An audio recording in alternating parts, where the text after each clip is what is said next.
Last time on Square Roots.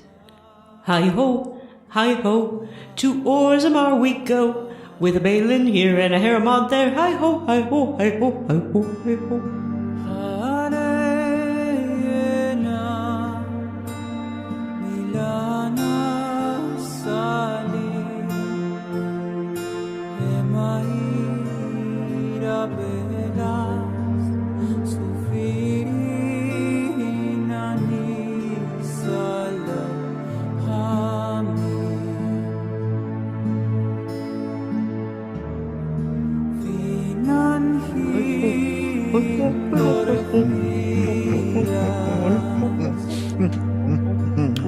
Welcome to the Square Roots Podcast, the classic RPG podcast. My name is Matthew Van Zant, and I am joined this week by my regular co-hosts, John,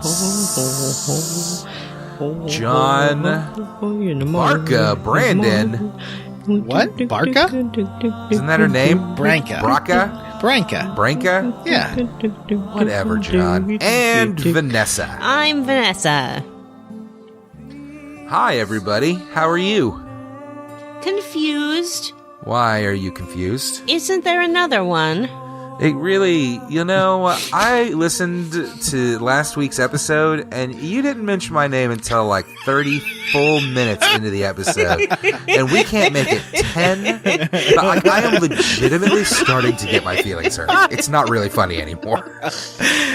It's fine. You like Jim better than me, and I'm disposable. It's not a big deal. It's not a question of better. So, Square Roots is the classic RPG podcast where we featuring play your Jim Banks. favorite RPGs one chunker at a time. With Jim Banks. And yes, sometimes with Jim Banks. And, come back here and talk to you, our listeners, about, and each other, about that show. Have about that chunker. So this episode, we are playing Dragon Age. So just to give a little behind the scenes information to our listeners, we were about to start recording with Jim and Matt, but then Jim just looked at Matt for 5 straight minutes without saying anything, flipped over the table and walked out. It was very strange. Okay, we're just trying to move past it, John. I mean, can we just move past it? I mean, no, because I just spent 48 minutes picking up everything off the floor and putting it back on the table and remaking the coffee, as I make for you guys every time. It's so nice. And pouring it out and, taking my notes on my stenography pad. And... Are you the Square Roots secretary? Of course, I'm the girl. John is the Square Roots secretary. How dare you? John is. John does the majority, if not all, of our paperwork. Pretty much. I mean, by paperwork, you mean typing things in computer. Yeah, typing things in computer. I guess you call it electro work? Yeah. So I was going to ask you guys an important question. Oh, okay. Did you play Dragon Age? Because no. I played Dragon Age. I played with it. Did you play with it? Stop. John, did you play with it? John. I did. Stop. I played a lot of this play game. with it? I played Dragon Age: Origins. Play with it. We all played with it. I mean, if you're I'm gonna asking, do that every time you bring up Jim for the rest of the night. Okay. Oh. Never heard of him. Yeah, I don't know who you're talking about. Nope, never heard of it. But if you're asking, did I get deep? Yeah, I got deep. Oh. Into the minds of Orzammar? I went super deep. Into the lore. So this week we're playing Dragon Age. We're finishing up the Dwarven quest. Orzammar is the name of the area. Last week, you gentlemen and ladies passed... I don't know why I said it like that. Last week, you two, and he who shall not be named, did the beginning of the quest, and I did do the editing for that episode, and I did do it just last night, and I do not remember where you guys ended up. So where did you stop? Right at the entrance to the Deep Roads. Oh, good. So that's not so bad, because the Deep Roads, I'm excited to talk about There's a lot that I mean, it's really, oh boy. There's a lot of walking through tunnels. Yep. Mm-hmm. Those dark, stanky tunnels. Mm-hmm. This game's starting to wear on me. Now, I know that this is pretty standard operating procedure for a Matt. Mm-hmm. Mm-hmm. This is my modus operandi. Yep, Operandi? It's the midway slump when you get tired of playing the game. Mm-hmm. True. But you can It's work true. through this, Matt. You can. I'm working through it. You can Have I push not through. worked through it 20 flippin' times already before? Is this not like our 21st show? Did you though? Yeah, if we want to count like games that you definitely finished. I'll tell you what. I maintain that I finished all the games, and you are welcome to go back and listen to the old episodes and find evidence on tape of me saying that I did not finish a game. Well, in Grandia, you just stopped playing and being on the podcast. John, that was for personal reasons. I definitely did finish the game, though. Sure you did. Sure you did, big fella. We call that the Jim and Matt War 1. But before we get into JWW1. the deep That's what I call roads, JMW1? why don't we talk about the roads we traveled ourselves to level up? John, it was nice editing last night and not having to cut out vaping every 5 minutes. I see, like, I used to smoke cigarettes, and I didn't have to do it, like, all the time. I would smoke cigarettes once every 2 hours. Yeah, but, like, I don't know. It's different. Oh, Just trust me. Anyway, yeah, that's a great idea, John. Why don't we dive into our first segment before... Well, I still haven't spit out what I was trying to say, which is that we are playing Dragon Age. This is episode 149. Woohoo. John, Vanessa. Yeah. Next week, it's a milestone. Ooh. And this is part something of our Dragon Age coverage. Part 6. Oh my god, really? Are we almost done with this? I don't know. Nobody Why is knows. this taking so long? This game's pretty and in long. fact, I was going to ask Jim, who has played ahead, what would be a good place to play to for next time, but he's not here, so GBD. Don't you text him? How about getting to the Landsmeet? Because we're going to do Denerim. Okay, and then the ashes. I think that's okay. Yeah. That was what I was going to suggest. Yeah, let's do that. Before the Landsmeet. Yeah. It's pretty funny that a good chunk of our audience right now is in a really heated debate over on our Patreon over which game we should play next. And it is still going to be like 2 solid months before we get to it. Especially if we do Awakenings as regular episodes, but I feel like I want to do Awakenings as bonus episodes. Yeah, that makes sense. Yeah. I mean, I'm good either way. I don't really mind. I don't think Jim even has it. No, This is he a does popular game, and everybody's played it or wants to play it, so it kind of makes sense to give Everybody's played it or wants to play it. and admittedly, a lot of shit happens. This game kind of has, it's not as bad as, obviously, but it almost got that Rogue Galaxy thing where some of these levels are just, This is the way too big. This and the Fade, I think, are the longest parts of the game. This feels really long. Anyway. And I did a DLC chunk that, Matt, don't do it. It's called The Return to Ostagar, and it's just like fight after fight after fight with no story, and it sucks. But does it give you a lot of experience? It gives you some cool armor that has like healing. Oh. Yeah. Because I don't particularly find the story in this game that entertaining. What I don't mind is tearing through rooms full of monsters like a goddamn wrecking ball. Oh, you might like Being this a then. mage is fun. Now I've got inferno spells where I can like drop a fucking raging twirling inferno in the middle of the room And if you have just two stand mages, back and watch shit die. having 2 mages and then combining your storms is really fun. I've done that just with my own mage. I've done it with, I've dropped the fire on a boss. I dropped the fire inferno and then I dropped the fucking the lightning inferno and just watched it go nuts. It was hilarious.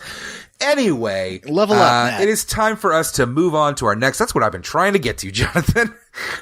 Next up is our first segment of the show. No, this has not been a segment. This has all been preamble, or as I like to call it, guys, pre-ramble. Oh, right? So it's like some light podcast foreplay. Let's talk about how we leveled up this week, guys. John, you seem raring to go, so I'm going to ask Vanessa to go first. Ew. I watched a movie about crazy people. Oh, a movie about crazy rich people. Mm-hmm.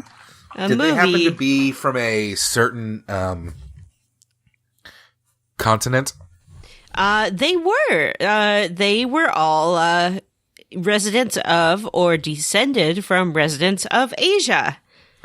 Interesting. Yeah, it was called Crazy Rich Asians. And it wasn't the kind of Saints.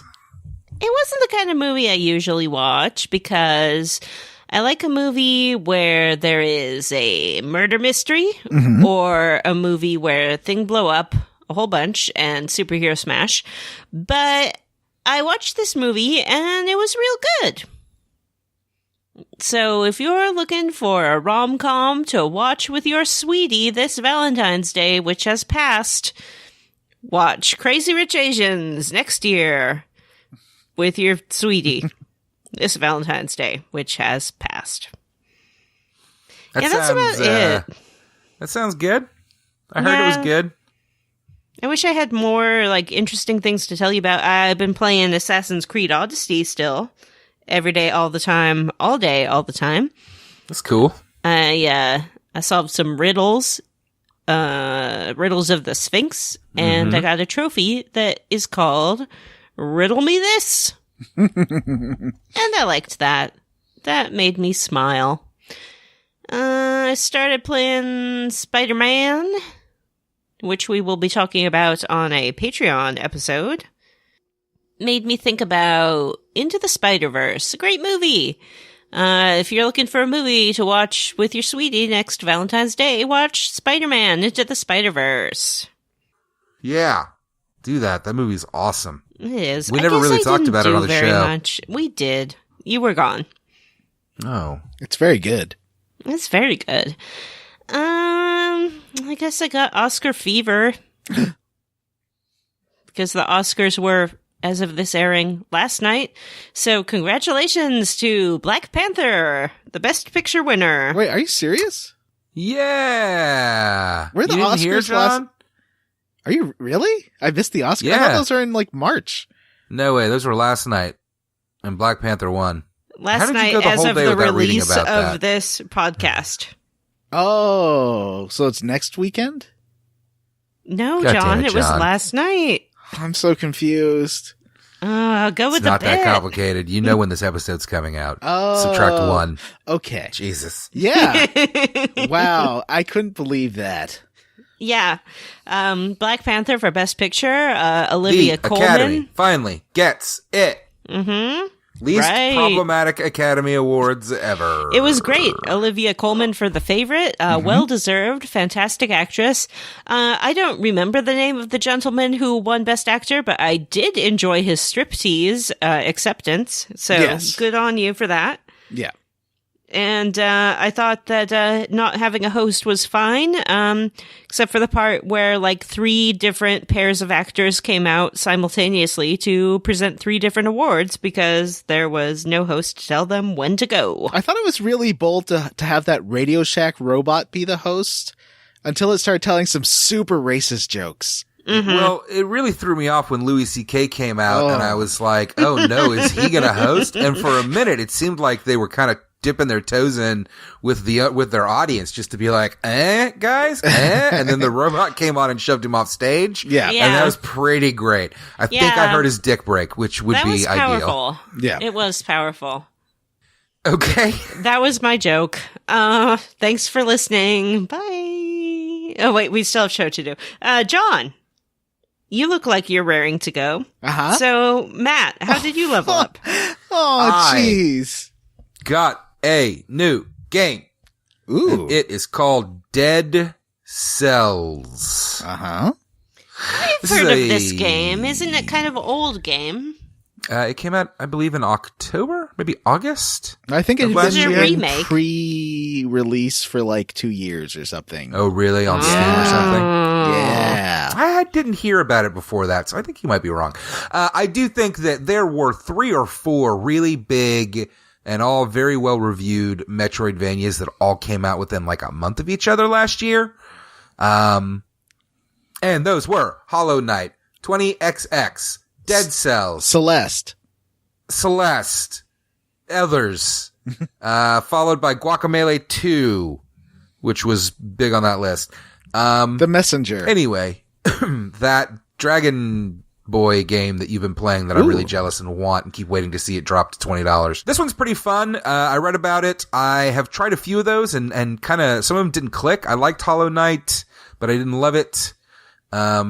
I bounced hard off of Hyper Light Drifter, which isn't new, but came out for the Switch this year or last year.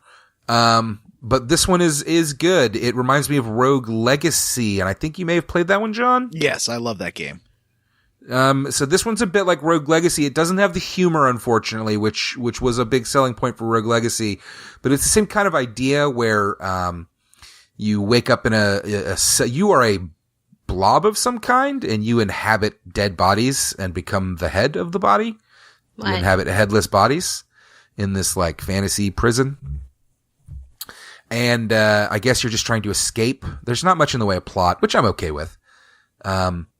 Every time you die, it is permadeath, but there are, the Metroidvania aspects, the upgrades that let you traverse further do carry over. And it's got an interesting system where you unlock weapons and stuff to have access to them earlier on. So you can get them, when you restart instead of, at the end of the game or whatever. It's a lot of fun. I enjoy it a lot. It's got a really gorgeous pixel art style with a lot of modern trappings around it and lighting and shadows and it's really gorgeous and it feels good to me. The weight of the character, the attacks. So yeah, and it does that thing. You restart every time. You kind of start off in the prison, and it seems like from what I've played, there are levels, and the levels remain the same. So you start in the prison, and then you go to this next level called the Promenade of the Damned or something. And then you make it to the ramparts, but each time those levels, the paths and everything in those levels shift around because they are procedurally generated on top of it being a roguelike. So that makes it, an interesting experience, and I'm really enjoying it. And I guess I'll just leave it at that because I don't want to talk for 2 hours. Ooh, Dragon Prince Season 2 is out. I'm about halfway through it. I'll talk about it next week. It's excellent. If you watch the first season, watch the second season. It's great. John.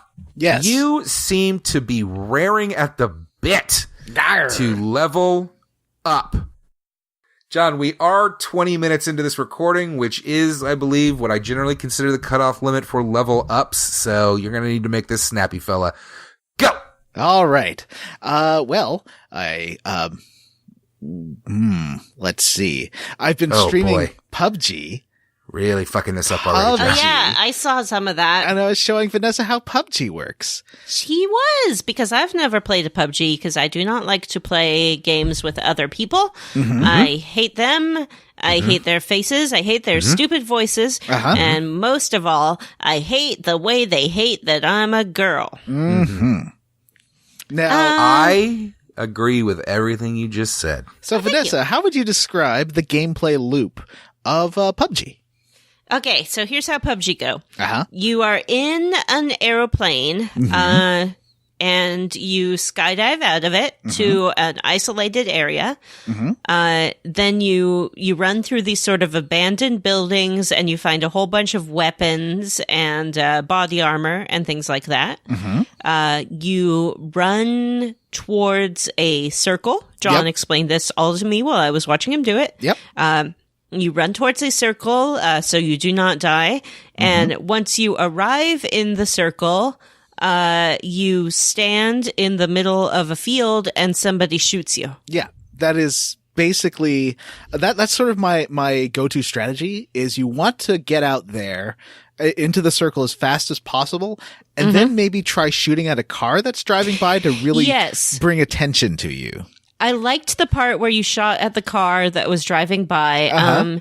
It was good when you shot at the car when you could see it and you hit it, but it was better when you just shot at the hill that the car had disappeared behind. And I mean, then sometimes you hope your bullet carries over and maybe hits them. And then I believe someone shot you in the back. Yes, is what happened. That is what happened. It was not the car that shot me. No. It was someone else. And I mean, I think that the general accepted, I think the most kind of common strategy would be kind of just ride the circle, you know, kind of stay on the edge of it so that you're not rushing in and you can shoot at people that are coming at you instead of standing in the middle of a field. Right. Letting everybody know. So I play a lot of PUBG. Yeah. And I play with my friend, Paul, and Paul likes to shoot at cars.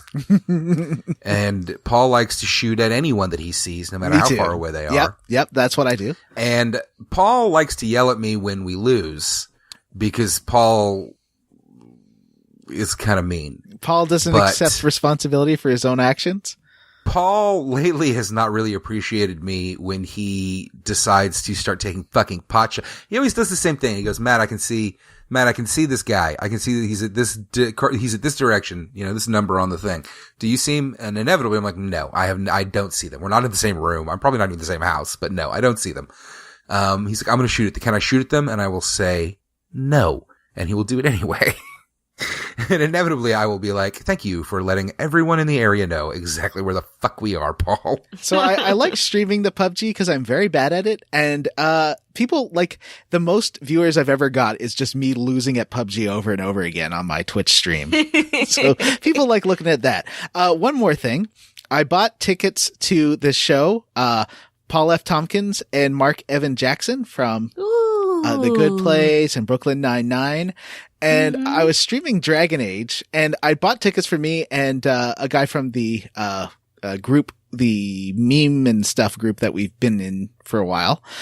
And then he texts me or calls me at 7, which is the start of the show, while I was streaming Dragon Age. It's like, so where are you? And I had totally forgotten. I got downtown in 22 minutes. I emailed him the ticket so he could get in. So he was fine. And then I got downtown in 22 minutes, which shouldn't be physically possible, but I did it somehow. And, I saw the show, and I missed maybe the first third. Yeah. It was very, very short. It was like maybe an hour. It probably would have been longer if you had been there the whole time. Yes, but it was about 40 minutes for me. Oh, I see. Yeah. I like Paul F. Tompkins very much. I hope someday to be him. I am growing out my mustache. Yep. So far, not a lot of progress. I recommend not zero progress. We need some Vanessa practice monologues. I think that would really help. Like a rambling improv monologue where you're trying to make a deep point, but kind of not at the same time. Oh, like with the piano going on in the background? Yeah. Okay, let me try. Okay. You know, years ago, I was working at a shop that sold only one kind of thing, and that kind of thing was wrenches. We had monkey wrenches. There's a giant hook that is appearing off stage. Oh, no. I think it's going to hook around. It is hooking around Vanessa, and it's pulling her away. And the owner of that hook is Paul F. Tompkins, and he's giving her a stern head shake. But mimicry is the sincerest form of flat. I tried. I'm sorry, Mr. Tompkins. I just don't have your natural charisma or style. And also, I saw the end of Drag Race All Stars 4, and oof, the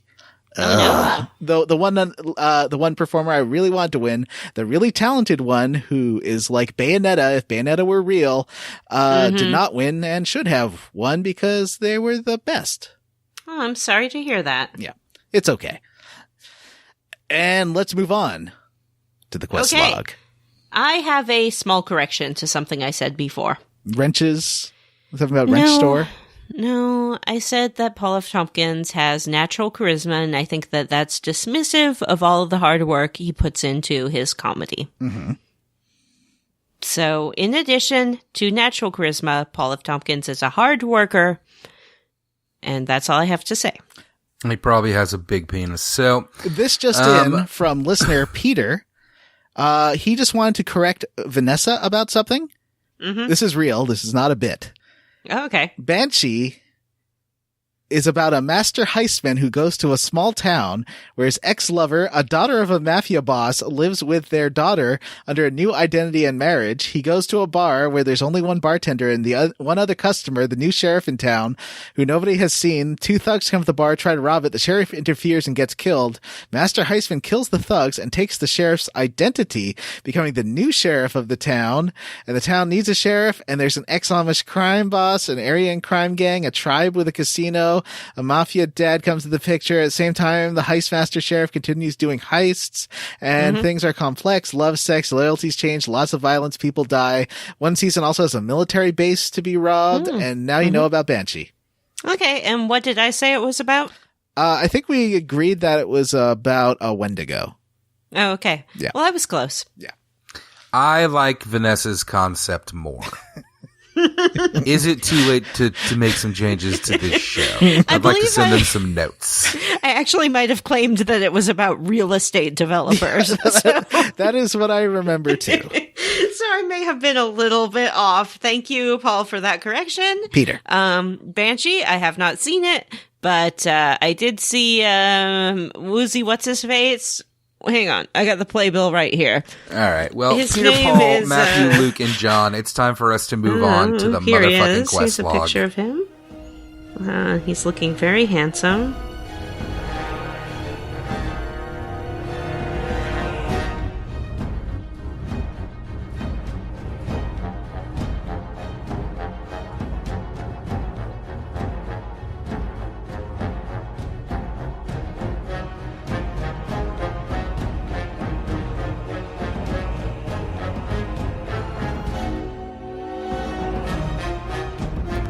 Quest log. Your home Quest in log. autumn. Insurance specialist quest log. Quest log. Quest log. What was? I don't even Matthew remember the song I Roush. used to always sing. I always used to. What was it? Was it just who the knows? Quest log? Probably. Yeah. That's how most of your songs go, to be honest. I used to sing a lot on this show, and I just kind of stopped. Well, Yeah. that's because you don't have the joy of music in your heart anymore. Well, also listeners were mean to me. Who was mean to you? Sing to Probably me. you, Vanessa. My Well, angel that's of different music. than the listeners being mean to you. I'm allowed to be mean to you. Can you All do right, well, that it's, lady part it's from time Phantom? for me to turn my Matthew? hosting duties over to John Brandon. I bet so that Matthew he could can do talk. it. What? I can't do it, but you know I what don't I'm know talking what's about. happening right now. Sing for me. that part. It is a good part of a rock opera. I gotta say that part. The rest of that rock opera is okay, but that part is pretty rad. Yeah, I mean, are they Phantom, talking about? it's not my favorite, but if you need a entrance into the world of musical theater, it's fine. Theater. Yeah, do it. Go see Phantom. Yep. I'm not going to stop you. For a Yeah, while, definitely go stand see outside Banshee the in theater. theaters. Go see Banshee in theaters now. and Jeff Hyslop from today's special was the touring Canadian Phantom for a long time. How was he? Yeah. All right, Deep Roads. We go to the deep roads. So the Deep Roads are like the old dwarfy cities, but the old dwarfy The fucking cities mountains of Moria. Like, they don't even try. dug a little too deep and a little too close to the Darkspawn, which spawned out and splurted all through their city, and these became tunnels of death. Yeah. Is that what happened? I don't actually remember them saying that they dug too deep. I assume so. I don't know. They got full of deep Darkspawn somehow. Yeah, I think that that's what they say. And this is a good life lesson for everyone. don't go too deep, or else something you're not looking for might splurt out, and it becomes a tunnel of doom. What the fuck? I just got some real vivid, gross pictures in my head. Oh, no. Oh, there's some gross pictures in this chunker of the game. Well, that's true. I mean, there's... well, you know what? No. There aren't. Okay, there are. There are. But if you're thinking about what I'm thinking of, I'm thinking about stop all the body shaming. No, the biomass like growing everywhere and the person eating bodies and Okay. Yeah. I was worried that you were going after the broodmother there. I mean, the broodmother has like 5 sets of breasts. Yeah, all the better to feed her young with. Breasts are beautiful, John. Broodmother is a horrifying monster. Anyway, so is this where we get our fancy new companion? It is.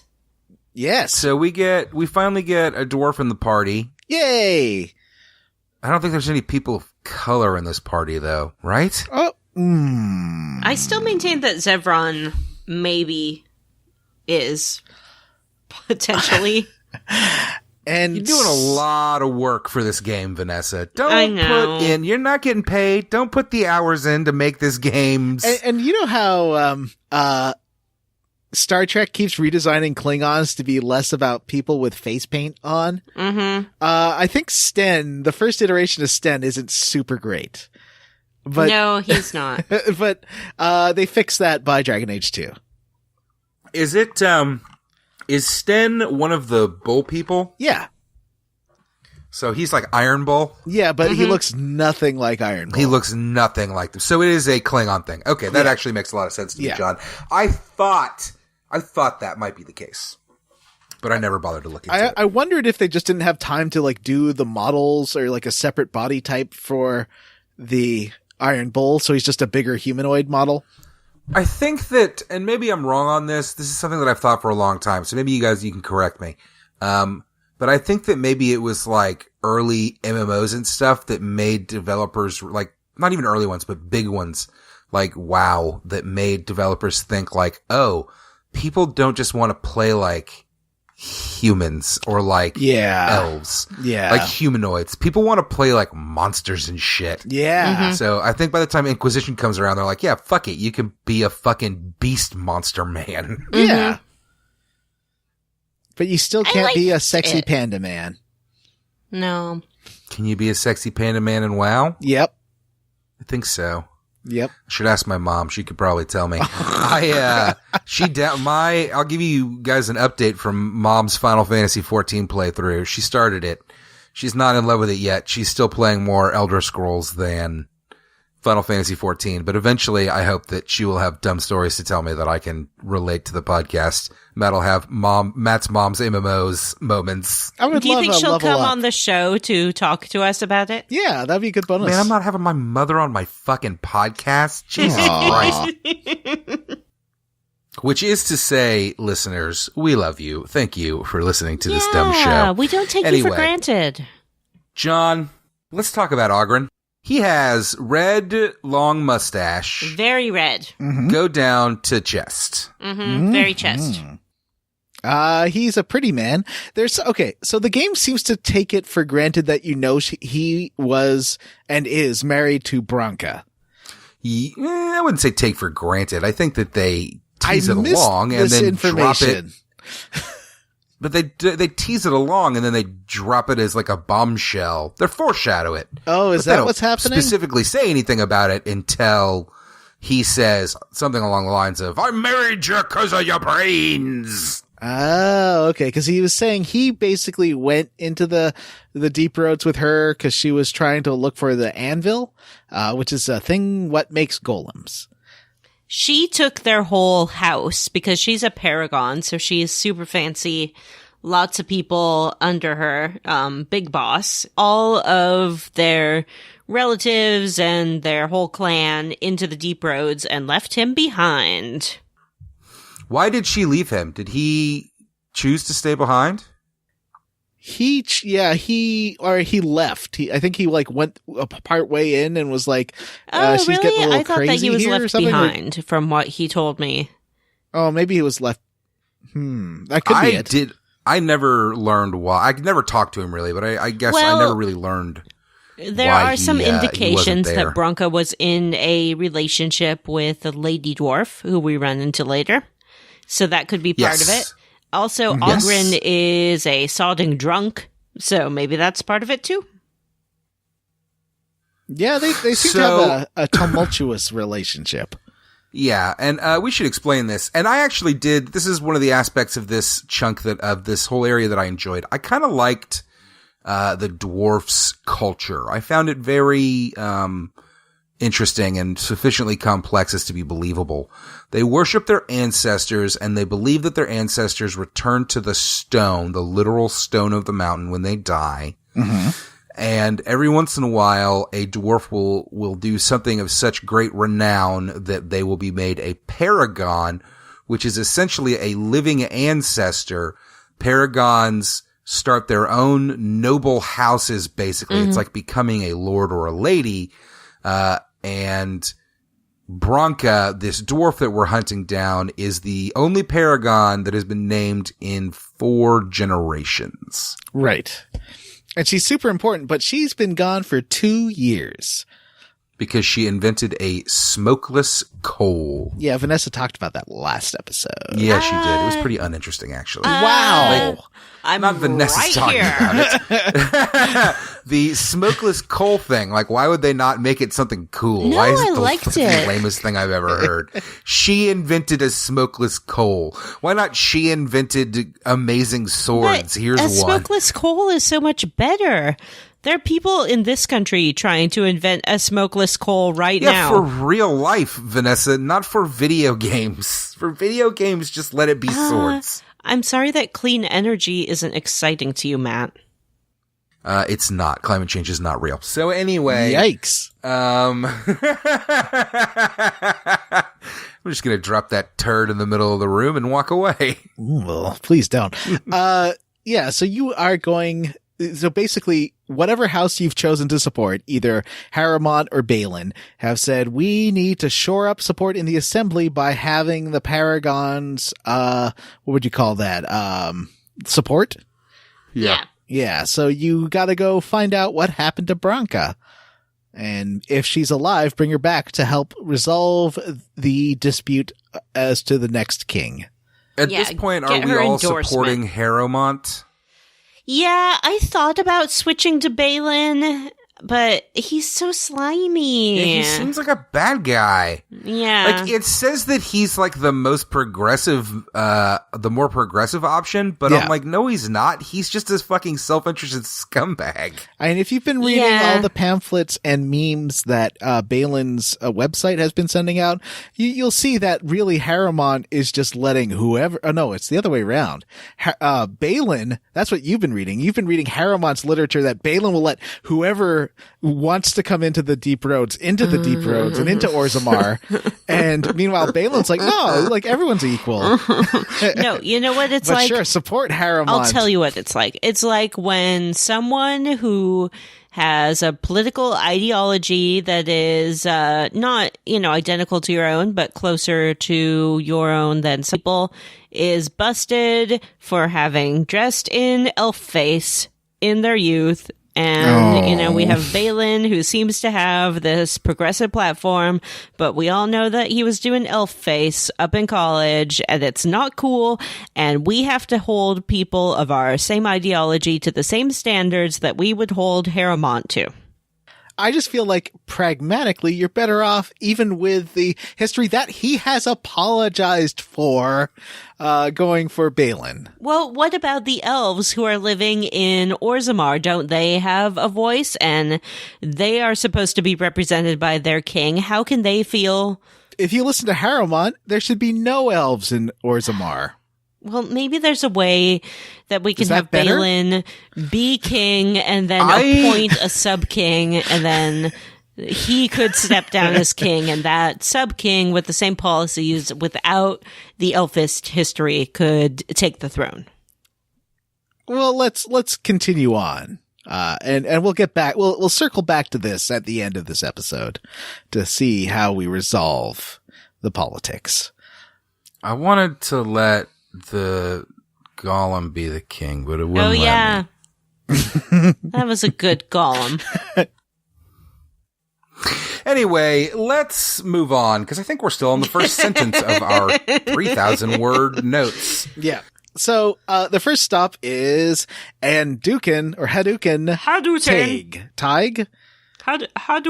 Hadouken Tig. So you'll notice they're all named after the different families who you've met. You've already met, Hadouken is Harrowmont? No, Hadouken is, Bhalen's family. Oh, I don't know. I didn't notice that at all. Yeah. That's Bhalen's family. And, there's a quest line here where, Bhalen has asked you to find Lord Dace if you've done the Bhalen tasks, but I didn't do that. I didn't. Me neither. So you just fight, you fight some monsters in here. There's you start picking up some body parts right around now. Yeah, it was gross. I found 2 sacks of body parts. And, you also find sword hilts and things. Mm-hmm. And, there's lots of lore that comes with that I didn't read. Yeah, me neither. I wasn't that interested in everything that was going on down in this first part. Yeah. The next one is, Caridin's Cross, named after Caridin, the paragon who invented the anvil, and who will become more important later. Oh. This is a cross-shaped area. There is a lot of darkspawn in here. Mm-hmm. And some spiders, which are really annoying. Unless you have Vanessa, you should post to the Facebook group, you summoning Andraste, because it's pretty great. Yeah, I took a little video for, my co-host of me standing in a room full of monsters and then pressing one button and suddenly they all drop dead. And you just see a stream of experience points above my head. Great job. Thank you. So here in Caridin's Cross, there's, you start finding out about this, topsider, which is their name for a person, in this case an elf, who is not a dwarf, who came down to the deep roads to help out and was a good fighter. Interesting. Yeah. Next, you find your way to Orton Taig, which has been lost for a long time. Is that where these ghosts are? Yes, that's the next one. So you can see that, Oghren's oh, Bronca's still not here. It looks like she went down to Orton Taig. Mm-hmm. So you follow them to, I like this one. This one gets spookier. It's darker and weirder, and you get to this this is a whole city right here in Orton Taig. And it has been filled with ghosts and zombies and golems. Mm-hmm. Mm-hmm. And things seem real bad down there. Yeah, there's a few things that happen there. I found all the body parts of this guy. And did you? I did not. And then I found an altar where you can put them all together and do a little chant. Mm-hmm. And this summons a demon an abomination like what was in the circle tower at the end. Oh no. And he's I'll just give you a reward for rescuing me. And then you can be sure, I'll take it. And he gives you 25 gold. Or you can say no. And then you can fight him. What did you say? I fought him. It was an easy boss. It was fun. I like that 25 gold is a shit reward. That's pretty good. 25 gold is not bad. Is it? I was thinking gold? Coppers or whatever. Sovereigns. Yeah. Yeah, that's right. Because there's pennies and quarters and all kinds of nonsense. Yeah. I've had a crazy amount of money in this game for a long time because there's just not really fucking anything worth buying ever. I buy lots of stuff. I buy all those tomes that give you extra skills. I did start spending, I started finding those in the dwarf areas and I bought everyone I could find. So I did spend some this time around because that is really fucking handy. Yeah. There's also, you see this guy running around kind of, golem-y, not golem, golem, being no, this is my place. This is mine. Alan Ruck. Alan Ruck from, the film Ferris Bueller's Day Off. Mm-hmm. This is tied to a quest in the game in the main city, but I think I fucked it up because I kind of just left him alone. Well, I was like, do whatever you want, man. I think I did too. I didn't. I followed up with this. Oh. So he runs off to his little cave. And if you follow him there... he's a shop. What? He's a shop. He's a shop? Yeah, he's a shop. He's a shop. Oh, I didn't buy anything from him. Oh, you can buy lots of stuff from him. I sold a bunch of my junk to him so that I would have room in my inventory. Oh. Yep, me too. No, I did the thing of talking to him, and he's like, his mom's like, hey, my son, he got sent off to the deep roads for being a bad boy. But I just want him to come home. And so I saw him. And I was like, hey, can we talk? And he's like, no, you just want all my gems. And I was like, you want my preciouses. And I said, no, Ruck, I just want to get to know you. I just want to chat, have a little chat. And he's like, pretty lady with pretty eyes. Yeah, he pulled that shit with me too. And I was like, okay, so, I want to go see you. Your mom said she wanted to see you, and he's like, no, mustn't see my mother's. Mother would not want to see me, because he's been basically the only way to survive is eating darkspawn, which turns you crazy. Mm-hmm. He bonkers bananas. He's like a Renfield from the Dracula. And I was like, could you, I was like, well, I could tell your mom you're dead. And he's like, yes, tell my mom I'm dead. And so that's what I'm going to do. And I did. Well, see, I did all of that. I talked with him, but I didn't offer to, tell his mother that he was dead. So then when I did go talk to the mom, I was like, yeah, I found him. He's like a crazy Renfield down in the deep roads. And she goes, oh, I better go visit him. Bye. And I was like, wait, lady, that's not a good idea. But I don't think she's going to make it, John, between you and me. What did you do, Matt? Did you tell him to go see his mom? I did. And he was all like, no. And I was like, all right, fine. Just let me buy your shit then. And he was like, okay. And then I just kind of bailed on him. I was like, should I try to talk him into going? And then I was like, I don't fucking care what you do, guy. Yeah, when I told the mom, she's like, well, why didn't you bring it back? You didn't do more, but whatever, fine, here's your reward. And I'm like, lady? Well, she gave me his shield. I was like, oh, this shield isn't great. I just they're all garbage. My armor's good. Thank you. Yeah, so that's a little side quest. There's some other stuff about finding a chest in here that you can get some cool gear with. And then there's a boss fight with a spider queen. Yes, we learn in Ruck's little shop area. That used to be Bronca's camp. So if you look around, you discover that her journal is missing and some spiders absconded with it. So you follow the spiders. And it was kind of cool. You're going down this tunnel and these spiders keep dropping from the ceiling and then running away from you and you're chasing them. And then you open up in a room and you're like, well, shit, there's a whole bunch of spiders in here. You should have seen that coming. This is the second hardest fight in the game for me, was this fight, because they have poison, they can web you up, and I had to go back and get my 2 mages so I could do the Matt trick of doing a double storm on them.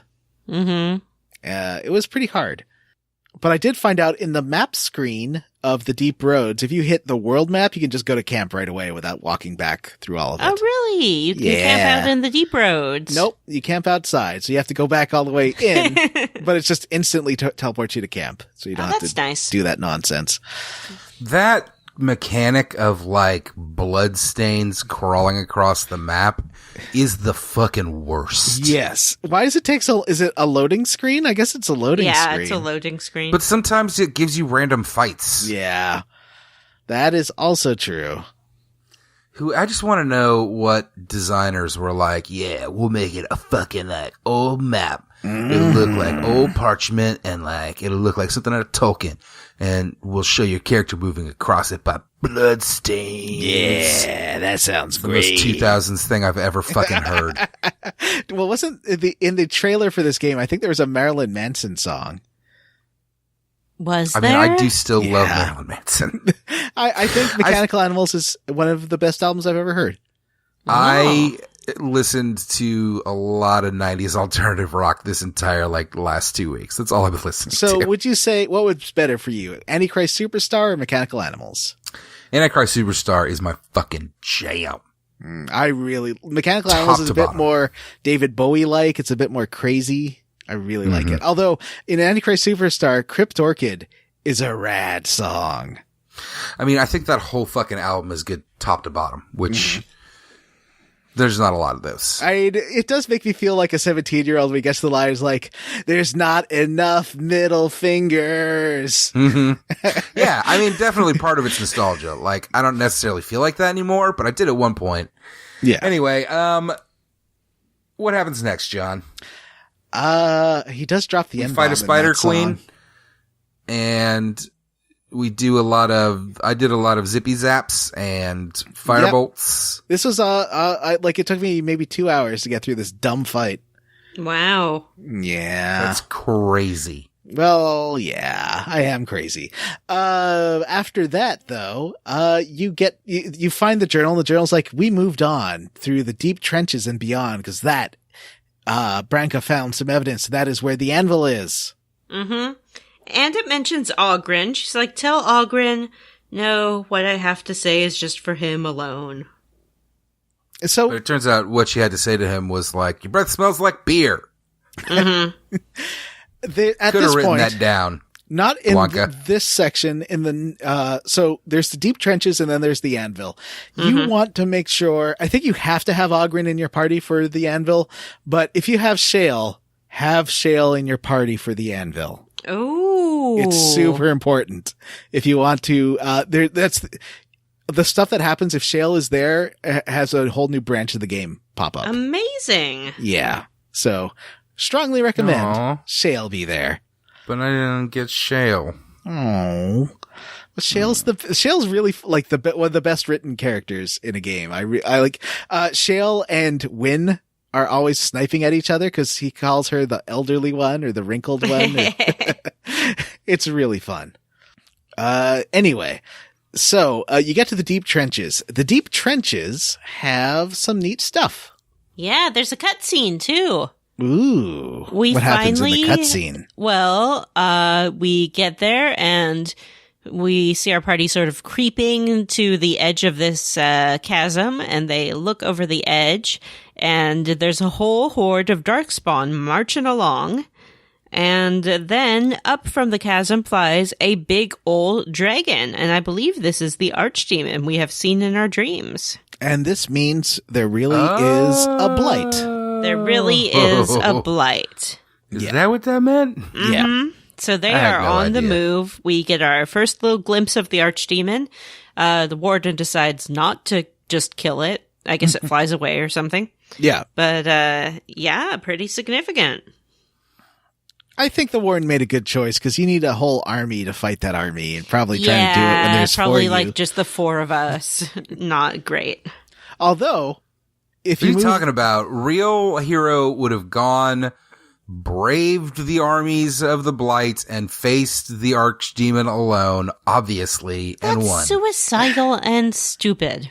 You'll end up crucified like the body of King Kalen, which I saw. That's That's definitely what's going to happen, though. Except our armies will get killed first. It'll be fun. So, 20 feet up from where you were looking over that little trench, you see these dwarfs getting into a fight with Darkspawn, and they're friendly. Mm-hmm. Not the Darkspawn, the dwarves. The dwarves are friendly. So you help them out, you fight off a couple of waves of Darkspawn, and then the hunkiest dwarf in the game starts talking to you, and you can't flirt with him because this game's broken. I'm sorry, John. That must have been disappointing. He's I remember pretty dreamy. when I met, what's his name? Alistair's uncle or whoever, and I had such a great time flirting with him. I'm sorry that was denied you. Oh no, is that Earl Amon or? Yeah, not the one who's asleep. Van Tegan? The one who's Van Tegan. That's right. Do you know who voice acts the one who's asleep? No. A little voice actor and singer and actor named Tim Curry. No way! Yeah, it's Tim Curry. But doesn't he also do Arl Howell, who's the villain? Or is that who I'm thinking of? It must be. No. You don't know what you're talking about. Cut that Logan's out. the villain. Arl There's Howell. Logan and there's Arl Howell. Isn't that his right-hand man. Oh, I thought Arl Howell was the one who's sleeping. No. Oh, okay. So then never mind. I won't cut it out because I can be wrong about things. I knew it was one of the Arls, but Tim Curry shows up. Yeah. I Wait, think what? we'll get to that more in Denerim. I am looking forward to some Tim Curry times. Who isn't? I'm shuddering with anticipation. Say it. You waited too long. Sorry. Yeah, so you then push, there's the front lines of the Darkspawn. You have to push through those, and there's an ogre and stuff. It was waves and waves and waves, and it was very difficult to fight them. I had to type tilde, run script, space, kill all hostiles, and hit enter several times. And it's not easy because you can't see what you're typing. So you just have to go by faith in Andraste that you are hitting all of the right keys in the right order.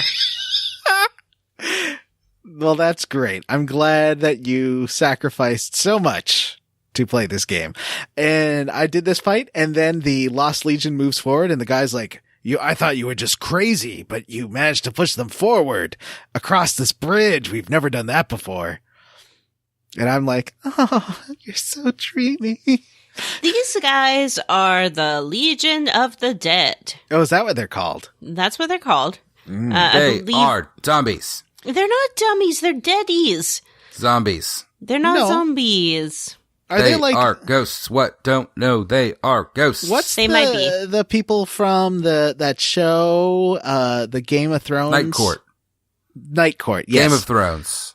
Game of Thrones. The Night King Court. That's a great show. You know what I'm talking about? The ones that wait at the wall and to try and see if there's bad guys coming. They're basically those because they're made up of criminals and stuff with the dwarves. The Night Watch. Yeah. And all they do is they're basically there to die. It's their sentence, but they're also proud warriors and cool people. They have a funeral for themselves when they join the Legion of the Dead, so they can fight without fear of death because they're already dead. I guess legally. Yeah, and they have some creepy tattoos. They do. They're very goth. I actually found an amulet for the Legion of the Dead that comes with all their armor. I got this rad armor set too. And the amulet proves that they are a house of their own and actually should have a vote in the assembly. What? Yeah. What do you do with it? You give it to the Shaperit and write their name into the book. And then it's just a quest to give them more political power, but they don't actually acknowledge it or talk to you or anything afterwards. Too bad. But it's pretty neat. So, as you crawl through here further, you start hearing something strange. First chanting. day they come and catch everyone. Second day they beat us and eat some for meat. Oh, I don't like this. Third day the men are all gnawed on again. Fourth day we wait and fear for our fate. Fifth day they return and it's another girl's turn. Sixth day her screams we hear in our dreams. Seventh day she grew as in her mouth they spew. Eighth day we hated as she is violated. Ninth day she grins and devours her kin. Now she does feast as she's become the beast. Now you lay and wait, for their screams will haunt you in your dreams. Ooh, goosebumps. This is a neat little section. So you run into Hespith, who is a dwarf lady, and I thought she was talking about herself. Me too. Is not talking about herself. No. She's it's much worse than that. Laren. It's it gets worse and worse as you find out more about what happened. Yeah, but this lady who is chanting, she is sort of consuming some darkspawn, I guess. So she has that little taint in her. Mm-hmm. She's got the Ruck disease, the Alan Ruck. She's got Alan Ruck disease, and she is racked with guilt because she explains that she had prayed that they would take Laren instead of her, which they did. Yeah. But she is being kept alive for another purpose. And I think they're going to make her broodmother after? Yes, and she makes clear that the men are all killed, but Darkspawn love ladies, and if they find themselves a lady, they will keep them. That's why it's LLDS. Oh, no, that's LLCD? Ladies love cool Darkspawn? No, I guess that's right. Yeah. It would be DLCL. Darkspawn love cool ladies. Oh. FLCL? Okay. Right. So, okay, I got a little bit confused here. Is Hespeth the lady that I forgot to bring Oghren for this chunker? I brought him for the next little part, but I didn't bring him here. Oh, you could take him out of your party? Yeah. Oh, man. I did not need him. He just has to be there for the end. Alistair too. He's not particularly useful. No. He's not as useful as Morrigan. So was it Hespeth or Laren who was his, paramour?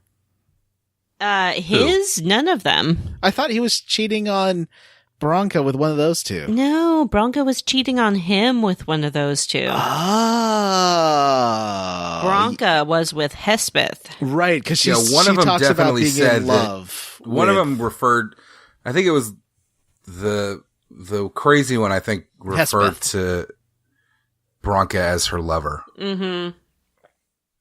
And also explains that she hates Bronca because of what Bronca let happen, or agreed to let happen. Well, yeah, I think Bronca I will talk about this in a second, but she let this happen on purpose. She did indeed. And so Laren, I thought that Hespeth was talking about herself in third person, but what happened was Laren was forced to eat her husband and friends alive. Mm-hmm. I don't like this. And then all the things that happened in the poem happened to Laren. Yes, that's correct. Someone baby birded some goo into her mouth. Mm-hmm. And she got prego. She got very big. Mm-hmm. Multiple breasts. Yeah. More breasts than Parasite Eve. Yeah, this is what happens in naked mole rat colonies. The naked mole rats don't have a queen when they first form their colony. And then they sort of choose who will be the queen. Usually it's the strongest, healthiest, biggest female, but sometimes there's a little bit of a battle for it, and one female can even kill others in her struggle to become queen, and then she will eat them. And then she is the mole rat queen. She has the exclusive right to mate and breed and be tended to by her kinfolk. Wow. This makes me think of Kim Possible in a whole new light. Burp, burp, burp, burp. So we're walking down this hall, minding our business, and on who Sunshine should we run into but Laren? Oh, how's she doing? Well, I guess okay. It's hard to tell, it's hard for us to place our own value judgments against. She a giant monster now. Yeah. She a giant monster. As John said, she has many the boobs. Yep. She has tentacles. Yep. It's a real Parasite Eve kind of moment. It is. Yeah. It's a real hentai porn. It's a real, the movie The Brood. It's not great. It's a real The Brood from the Marvel Comics. I recommend watching the movie The Brood, because it's pretty creepy but good. Some gross special effects. Anyway. Yep, it's another fight. So many fights. Yeah, this is a boss fight, where you have to, there's like phases to it where you can attack the broodmother, phases where you're being attacked by darkspawn, phases where the tentacles are at you. But if you, even on hard, if you just keep that inferno / ice storm / thunderstorm going on the broodmother, this fight's real easy. Yeah. Yeah, it was no Spider This is Queen. the one that I dropped the Inferno and the Thunderstorm on at the same time and just laughed. Pretty great. As it wrecked everything in the fucking room. Yes. You just have to make sure to tell your people, don't walk. Okay, guys, don't walk into this. Just stay over here in the corner. I let him. Go fucking kill yourself. I don't give a shit. Fucking Alistair, you dipshit. There's a button that tells people to not move on their own, and then you can tell them where to go. Maybe not on the, I assume so on the console version. Yeah, there is. Okay. I'm not playing the console version. Oh, right. You're playing the PC version. Yeah. So you just tell them like, hold on, don't move, stay in the corner, and let mommy take care of this. Well, no, I like them to be around me, keeping people from doing the smacky on me. Right. So this fight I had a hard time with back 10 years ago, but now that I know how to play RPGs better, it was super easy. And how did you beat this fight, Vanessa? Well, sometimes when I'm playing this game, I like to try to actually play it. To get the experience. Mm-hmm. So first I concentrated on individual tentacles, and then when those are gone, focused all my attacks on the broodmother herself, at which point she summoned a bunch of darkspawn and grew some more tentacles, and that frustrated me, so I used the power of Andraste. So I would say I got a good half fight out of this. The power of Andraste.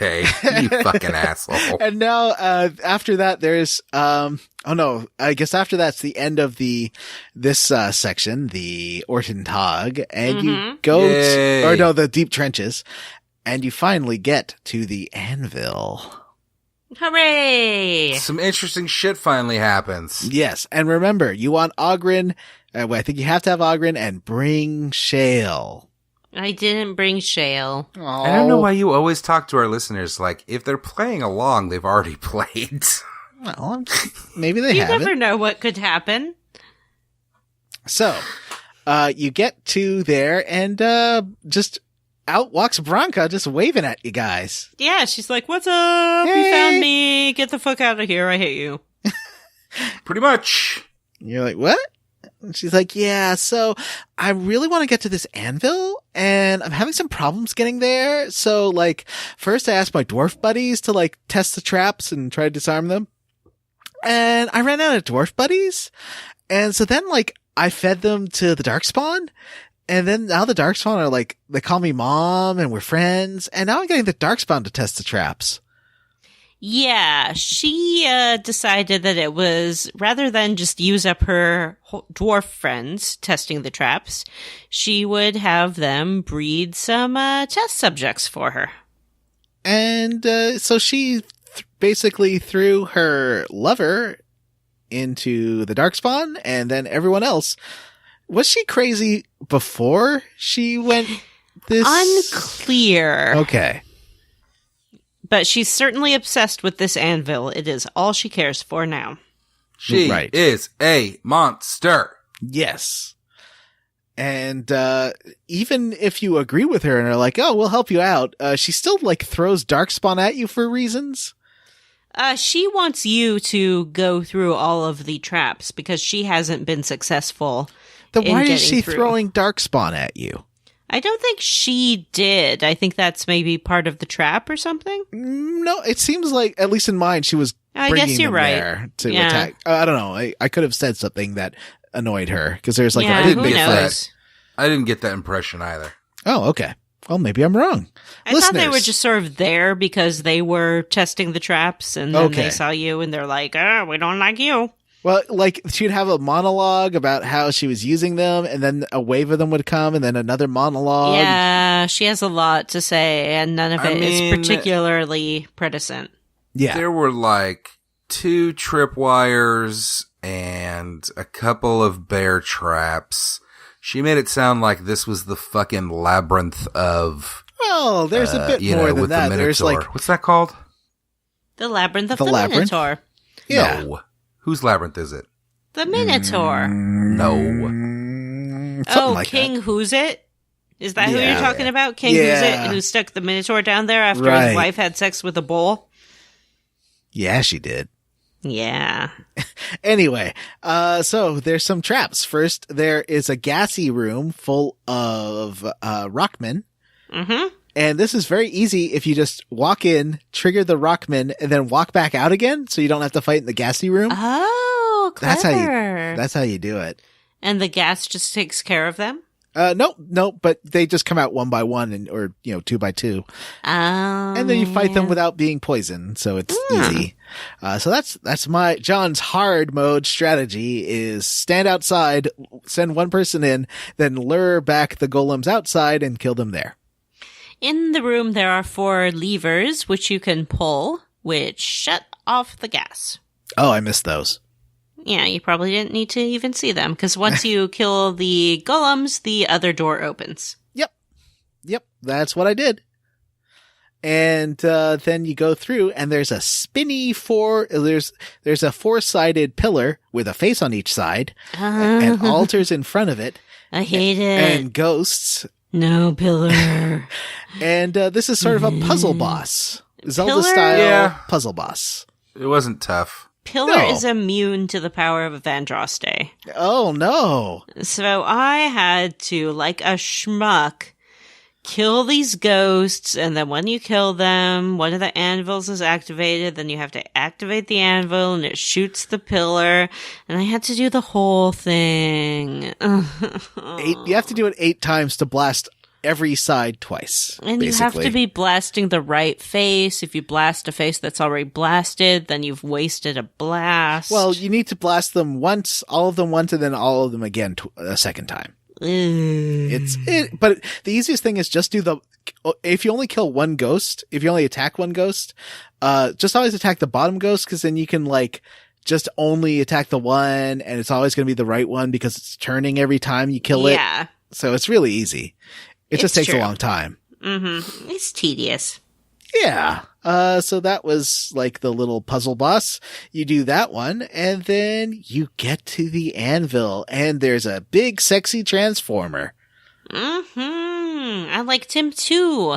I didn't think he was sexy because I only like Tony Stark. I don't like Iron Man. But I assume that there's a meaty Tony somewhere inside there for me.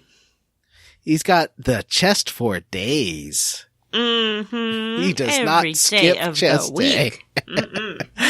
And so this is Caridin, but he's a golem. How can that be? He's a paragon. This is the dude that created this anvil, right? Yeah.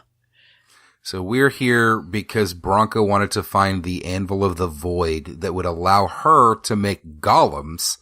And we find instead that Caridin is still alive, now a golem, and he is protecting it from anybody finding it because it sucks. Well, the price is too high. To create a golem, a dwarf must die. Oh, it's thank you, true. Etrigan. They stick them dwarves on the anvil and they hammer their heads. Yep. And their life essence gets poured into the golem, which also retains their personality. And people were volunteering for it. It's not like they were sentencing people to do this. And Caridin's right-hand woman was a woman named Shale. What? That sounds familiar. A dwarf named Shale. And Caridin's like, Shale, is that you? I haven't seen you for hundreds of years, and you were my bravest warrior, and you fought valiantly and you volunteered to be a test subject. And what happened was that when he realized just the cost was too high, and that killing people to make warriors was not a good long-term plan. Mm-hmm. But then the dwarf people were like, yeah, but you're going to be a golem yourself, and we'll control you. We'll create these rods. And he fought back along with Shale and some of the other golems and took over, but he can't destroy the anvil. He can't get near it himself. So he made traps so no one could get to it. I believe he says that he initially used volunteers, and then whoever the king was at the time started forcing him to use prisoners and caste lists and anybody that was convenient, and eventually they just went ahead and used him himself, and that is why he now a golem. And Shale gets a lot of like, I'm a dwarf? I'm a woman? It's pretty great. Huh. And this leads to another quest right after. Branka shows up and she's like, no, don't destroy this anvil. Why would you do that? We need it to win the war against Darkspawn. Mm-hmm. The Dwarven Empire is crumbling. Yeah, I had Morgan and Wynn in my party, and they were really split on what to do. Wynn thought that destroying the anvil was the right thing to do, and Morgan was like, why would you destroy this great thing that has so much power? Ugh, we should use it and study it. I think that would have annoyed the all shit this out stuff. of me. So I'm guessing we all chose the goody two-shoes choice here. Yes, you know... I kind of wish the problem is that you'll lose Shale as a party member if you choose the other one. Oh, really? And Shale is the greatest party member, and I want to like make Shale happy and do anything that Shale wants. So I had to destroy it. I just did it because it was the right thing to do. But isn't defeating the Darkspawn really the greater good? No, we already talked about this. Did we? We have to hold ourselves to higher standards, Sean. I'm just saying, sometimes you have to make some ethically dubious decisions in order to do the right thing. I don't think that's always necessarily true. So, we all opted to kill Branka and Oghren. Well, Oghren's like, maybe we can compromise. Maybe there's something we could do where she can use the anvil a little bit and then you destroy it. You know, she's my wife and I love her-ish. And then you're like, sorry, Oghren, she's got to go. And he's like, well, you make a good point. Yeah. I didn't say, like, we're going to have to kill her. I, like, tiptoed around it. Like, I was more like, we got to do what we got to do, fella. Yeah, I didn't say that. She just decided to attack us herself. Yeah. But then I blasted the shit out of her, and I was like, whatever. Do you know whatever, who lady. Beheaded Branka? Oghren beheaded Branka. Oh, that's not cool, buddy. I have a nice screenshot of him next to her beheaded body. Honestly, I would have sat that one out, or just like focus on the golems. You do not have to do that yourself, buddy. He's a hands-on husband, I guess. Oh, ex-husband now. Yeah, it's true. Ex-husband. Consider this a divorce. Ex-husband. I think we need to split up. So, Branka also forges a crown, but if you chose the Branka path, but Caridin decides to make you a pretty crown. And when I say it's pretty, it might be the ugliest crown I've ever seen. Yeah. It's real I bad. thought it was fine. It's more like a helmet. It's a dumb helmet with lots of inlaid jewels. Yeah, my Caridin was like, I am going to make you this crown. I legit don't even want to know these fucking people's names. I don't care. I'm dead. Here's a crown.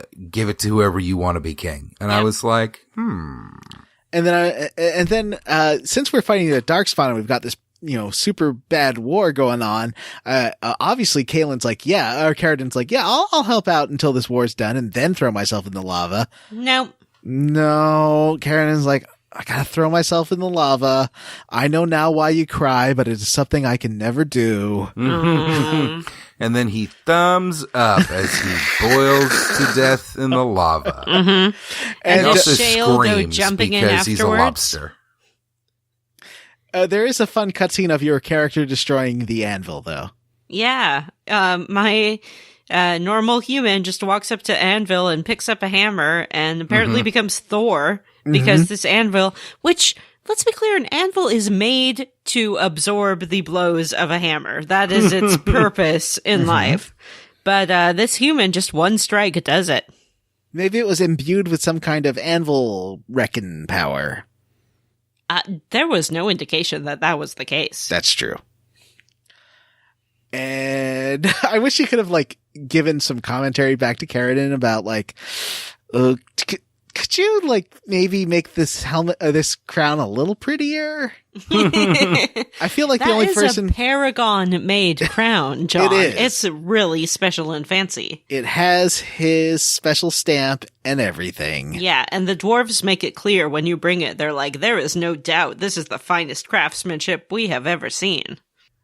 So when you get back, they immediately escort you to, I wrapped up some quests here and got like a really rad sword by doing the Topsiders quest and finished that up. And then I went back to the assembly and they asked me to choose the king. I was boring and chose Harrowmont, and then the prince attacked and I had to kill him. I was shocked that this game, these dwarves were very much like, yes, stranger non-dwarf from outside that we don't want here.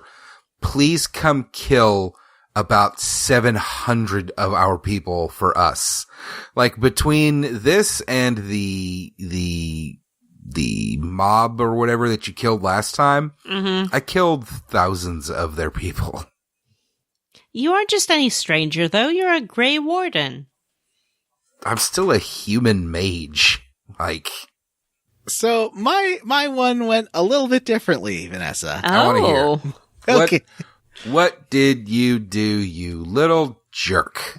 So you get in there and Balin's like, I don't want this guy to choose the next king, even if the Paragon told her that she could, because she has been corrupted by Harrowmont and blinded against my true legitimate stakes in the throne. And I went up to everyone and said, I have chosen Bhalen. No. And Harrowmont's like, what? Didn't. And Balin's like, well, I'm glad you came to this at the last minute. That's pretty weird.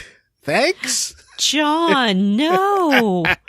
And then he's like, okay, well, Harrowmont, let's execute him. And I said, well, actually, he's really served the dwarves well. Let's just give him a quiet retirement away from politics. And Balin's like, by retirement, I mean, I'll retire his head from his body. He's like, yeah, he's gonna go live on a farm upstate where there's lots of room to run around. So Bhalen executes Harrowmont. No.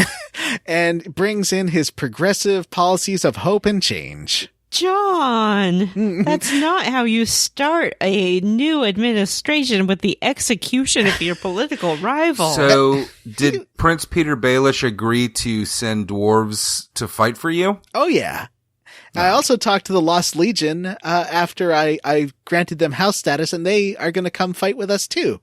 Topside. Yeah, I talked to those guys as well. They just showed up after I destroyed the anvil. They were like, good job, buddy-os. And I was like, hey, come fight with us topside. And they were like, no. And I used my persuade skill, and then they were like, yes. Good ending button. Yeah, I've been beefing up my persuade skill as well. It's like a shortcut. Yeah. I chose Harrowmont because I'm not a monster. Yeah. John, I guess, well, that's Canada for you. That I believe in sinister things like equality and getting rid of the caste system. Yeah, you probably believe in universal dwarf care, too. I do. How are we going to afford it, John?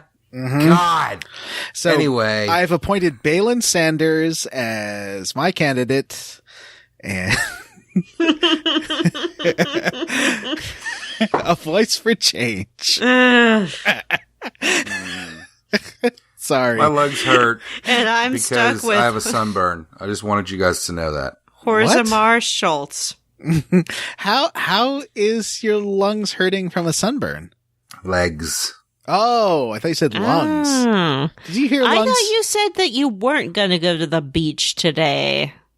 It was from Saturday when I went to Little League opening ceremonies, and I was there for 6 hours. Did you wear the metallic American flag Speedo that I sent you to wear? Yes, I did. Thank you. Have you heard Even of my this feet are cream sunburned. or spray that you can put on your skin that helps to prevent sunburns? I have aloe. I just... No, the no, that prevent? treats. I didn't think it was gonna I didn't realize it was gonna be necessary. You live in Florida? It's fucking February. There's a foot of snow on my lawn. Oh. It is springtime in February. I can tell because every time in Florida, I walk out my house, my eyeballs and my nose rebel and fill themselves with itchy snot and mucus. No. It is very much like I think that if it gets cold, it might get cold again for a minute, but so it feels like we might be kind of experiencing a bit of a false spring, and it's really We're wreaking supposed to havoc get on me. snow here this week, so I'm anticipating a nice snow day for me. Well, now that we've chosen the king, are there any side quests you did so we can wrap up this chunkaroo? I did no side quests, only main plot. We talked about the mother. Mm-hmm. I sent her probably to her doom. I finished up sending... You were like, tell your children not to look my way. Mm-hmm. There is the dwarf woman who wants to study in the Circle of Magi, so I went over there and got her admitted into the circle and went back. She was very happy. Is it so? You know how there's the big dark stain on the map where that took over Lothering? Yeah. Does that, if you keep futzing around, does it eventually start taking over other cities? I don't know. I just don't know if there's a time limit on this game or not. I don't think so. that it does. Oh, good. I hate time limits. I haven't heard a word about it. I feel like we would have by now. I went and got Sten's sword that he was missing, and that's the reason that he killed a whole family. Mm-hmm. Oh, I got confused because I got to the guy outside Ostagar and he was like, "Oh, I sold it to this dwarf," and I was like, "I know that dwarf, but I don't know that dwarf. Who is that dwarf?" That dwarf is the mercenary in Redcliffe. Oh, To win. So right, that guy. You got to go back to Redcliffe, and he has it in his chest, and you can buy it from him, or you can just persuade him to give it to you. And I just gave him 2 sovereigns for it. Oh, was Sten happy? Yeah, Sten is super happy, and that was the only thing that was keeping him in Ferelden, but he's like, I'll stay and finish this blight just to have more to report back. Oh, that's very kind of him. Mm-hmm. And I also had while I was doing all this, I got attacked in the camp by a ton of darkspawn. What? Like in your camp? In the camp. In your safe, cozy camp? You can only control yourself, and all your party members are there fighting at once, which is really neat. And I kind of wish you could use all of them at once like that. And they get destroyed, but then right after you kill all the darkspawn, you see your elf friend, the one from the beginning, Tamlin.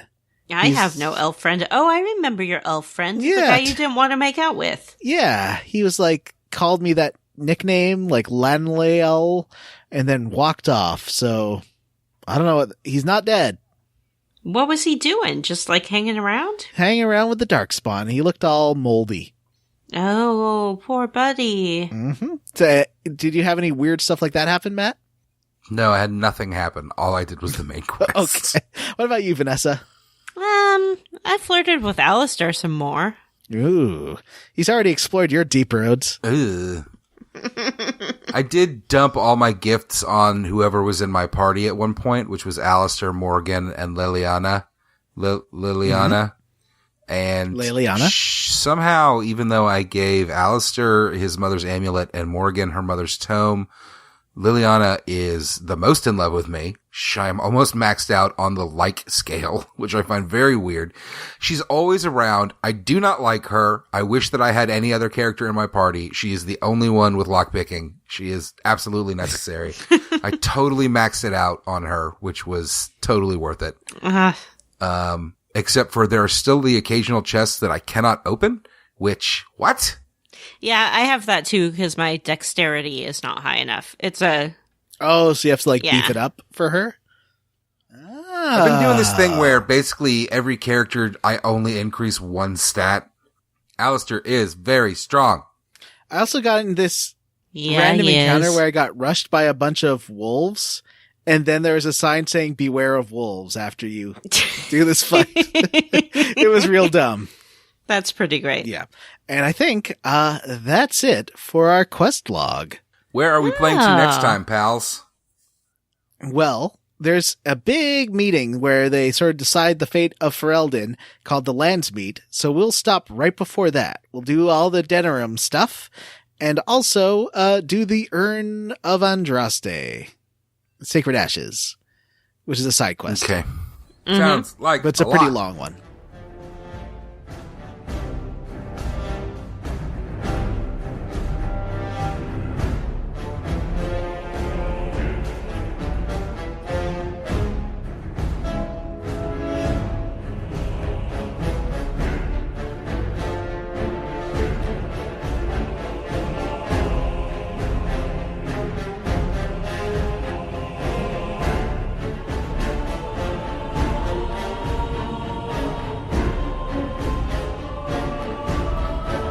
All right, well, let's move on to our next segment where we discuss what we are squarely against. John, why don't you get us started this time?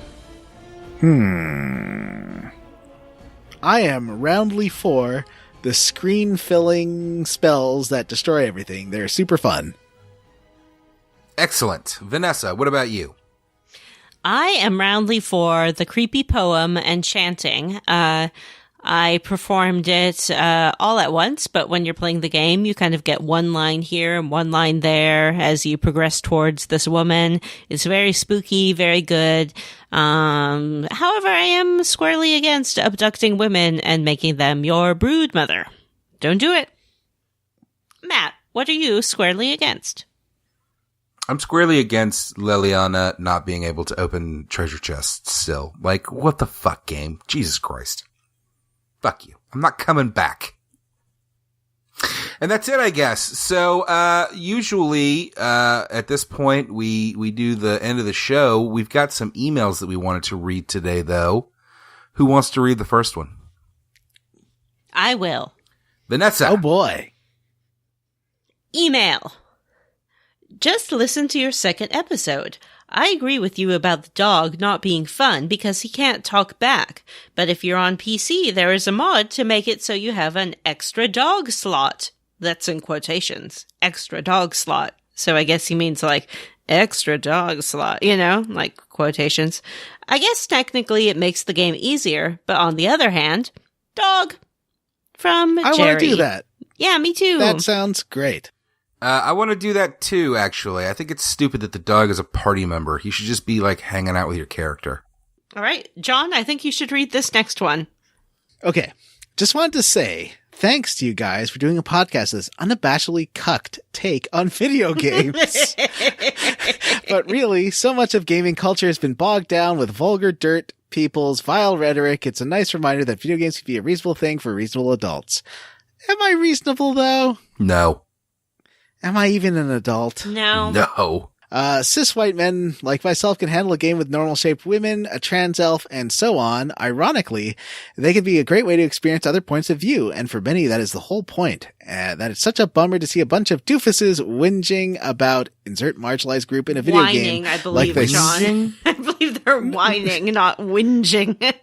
Actually, Vanessa. Oh, you're right. It does say whinging. Whinging is a English term meaning pretty much the same thing. What are you I talking thought it was about? winging. No, whinging is a British term for complaining. Oh, well, I apologize. How uncultured I must seem. Pish posh, tea and trumpets. Jeez. in a video game that suddenly tasted oppression and to see and... Okay, sorry. Let me see. A bunch of doofses whinging about an insert marginalized group in a video game like they suddenly tasted oppression and to see and seemingly rational content creators cater to or not challenge this group or for fear of Twitter hate campaign reprisals. I think that most of the hosts on this podcast are fairly invulnerable to the Twitter hate campaigns because none of them use Twitter. I go on the Twitter all the time, John. I don't know what you're talking about. I'm really good at running the Twitter account. I'm constantly on there, updating every day. And thanks to, honestly, I don't know the names of any of the dudes on the show, so I'll just say the gay one. For saying that Dragon Age 2 is good. I can get why people are disappointed with the style of gameplay, but the other aspects like visual storytelling characters are really some of the best BioWare has done. It's genuinely good. I don't take that opinion to be contrary to the mass. Sincerely, T. Meyer. John, no, how do you feel one. about being referred to as the gay one? Please refer to me as the gay one. I'm fine with that. And I think that the majority of people don't care who you're playing as long as the game's fun, the story's good, and plays well. Yep. Mm-hmm. That there is a loud group of people who get annoyed by it, but you can just like hit mute on Twitter, and then you don't have to hear them anymore, or block. Just don't use Twitter. Or don't use Twitter. And don't read forums. Yeah, sometimes I accidentally read a comment. Recently, I have become aware that people are very upset with the Captain Marvel movie, which has not come out yet, because Brie Larson wanted to include a diverse array of people in her press junket, not just white male movie reviewers. So she sort of specifically asked that they bring in... they don't exclude the white male movie reviewers, but that they bring in some additional people as well. And people got really mad about that. Heresy. Yeah. And it's sexist and racist because you're not just choosing the white males who are the best. You're choosing other people because of their race and gender. That's sexist and racist. And I know my argument doesn't acknowledge it hard to believe that people like that are real. Oh, there was some... I had to drop out of a group on Telegram because someone was just being like a contrarian dingus, and I was like, I was like, oh, so I blocked him and then wrote on the group, I guess this is the first person I've ever blocked on Telegram. And then he messaged me back because if you block someone on Telegram, it doesn't block them in the group, which is the worst. And I was like, okay, I'm quitting because people are okay with this racist asshole. Yeah. If you don't believe that there are men like that out there, Matt, I suggest you try dating men for a while and you'll meet a whole bunch of them. I don't know what Telegram is. Don't worry about it. All right. It is that time of the show where we plug our Patreon. Yes, we do have a Patreon. I know that gets annoying. I'm sorry. But hey, maybe you could come check it out. We do a monthly bonus episode, either an instant classic where we play a modern game. This month we're playing Spider-Man, or a Square Roots Versus where we play a shitty old game and make fun of it. And there are multiple tiers. The highest is the $5 level, and that allows you to vote. Which is getting there's a big amazing. Vote. Yes, there's a big vote going on right now. At this very moment, it's a tie between Xenogears and Earthbound. Oh, is it tied? As to what we'll play. No, it's not, but it's funner to say it this way. Oh. As to what we will play next. Keep campaigning, listeners, by the time. Anywho, come and check out our Patreon. We have a great poll going on right now. There are other benefits. We love you. And one of the benefits is that we read the whole list of names of patrons, even though we probably should not keep doing this. You know what, Matt? One person said something about the list being too long, and you're so sensitive. Now you've said like 8 times in this show that we shouldn't do it. It's too long. It's bad. That's one person. What about all the people out there who love to hear their names said? I hate doing it. But we do have a new patron, Jared Collins. Thank you very much. We appreciate you and your donation. We hope you enjoy the bonus content and you get a chance to vote. And I will get us started on this list. Is everybody ready? Yes. Yes. Aaron Bachman, Am I a Lobster? Yes. Andrew FHGQWDIKIOL at DF pound $PTS. Andrew Granieri, Andy Best, Ashley T, Bad Dragon Dildo Sponsorship Program. I hope that's real. I wish. Benjamin Avner, Blobulous, Bubbling, Blaring, Bitchin' Bonobo, Bobby Midkiff, Brady A. Berman, Bree Girth, Brian Pitt, Brian Stone, Brody Toy, Cameron Show, Kiva Mosser, Chris Penyak, Cyril the Wolf, David Green, David Shook, Devin Sloan, Enchantment, and Eric Garby. Florian Jonas Kramer, G. Bailey, George Armbruster, Go Cry Wolf, Gregory, Huxley Iguana is currently feuding with Jake Dickerson, James Hostetler, That's great. James Plett, Jared Collins, Jonathan Ellsworth, Jonathan Lee, Joseph A. Rogers, Julia Zanella, Julian Titus, Justin Benoit, Justin Ham, Vanessa's mom, that's my mom, Crystal Theremin, Label Sack, Matt Jorgensen. Theremin? Like the instrument? Yes. Megan Sullivan, Miguel Torres, Mothman, Mothma's Mandalorian Marmalade makes Maz money. Nathan Poirot, Owen Mobile. Surprised he hasn't changed that to Dr. Steve Stone yet. Patrick W. Bears, PJ Enns, Race Jenkins, Randy Pierce, Resty Kamada, Robert M. Pullum, Robert T. Ross Hartley, Ryan Miller, Sam Harrison, Samu Mitchell, Sean Walsh, Square Roots Long Lost Identical Septuplet, Stu Skeel, stop saying everyone's name, T. Bumpkins, Tom, Tracy Tanoff, Tyler Petty, Vanessa's mom. That's not my mom. Ward Childress, Wonder Swan, X Xavier, X Krieger, Zachary Davis. Ladies and gentlemen, if you want to send us an email, you know our email address. It's squarerootspodcast@gmail.com. If you're not interested in typing out an email like some sort of old person, you can always find us on on Facebook. We are the Square Roots podcast group for smart, cool, very attractive people, and you may tweet at us at Square Roots Pod. Apparently, there's an extra note that's been added, and it is Matt is farts. Matt is farts, ladies and gentlemen. Thanks to Matt is farts. Edward Alenko for his cover of Leliana's song. You can find him on YouTube or at facebook.com/EdwardMusic. Also links to these and his SoundCloud in the show notes. Please rate, review, and subscribe on iTunes or wherever you listen to podcasts, and tell your friends. Nope. All right, that's it for the Square Roots podcast. I am Matthew Van Zant. I am Johnny Brandon. And I'm Vanessa.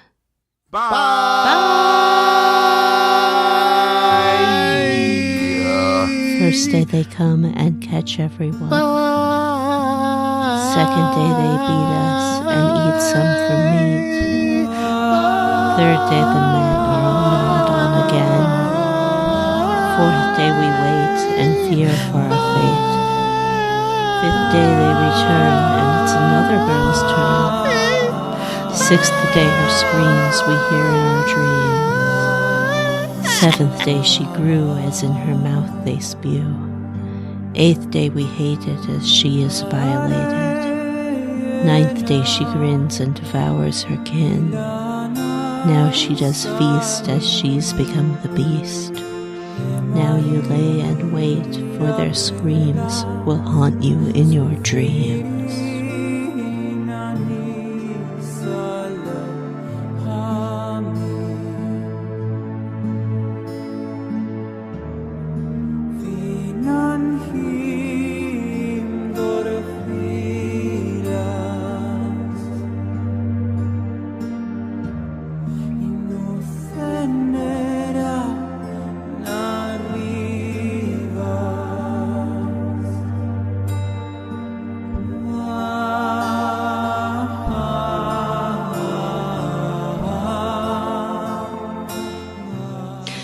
Snap, you know what's a good, interesting podcast? Rewind. I'm redoing my level up right now. Breaking news. No, here we too go. late. It's not too late. I listened to a whole podcast series called The Dream about multi-level marketing. Ooh. It's like maybe 12 one-hour episodes. It's fantastic. I recommend to anyone who is interested in anything. Unlike our podcast, it's for everyone.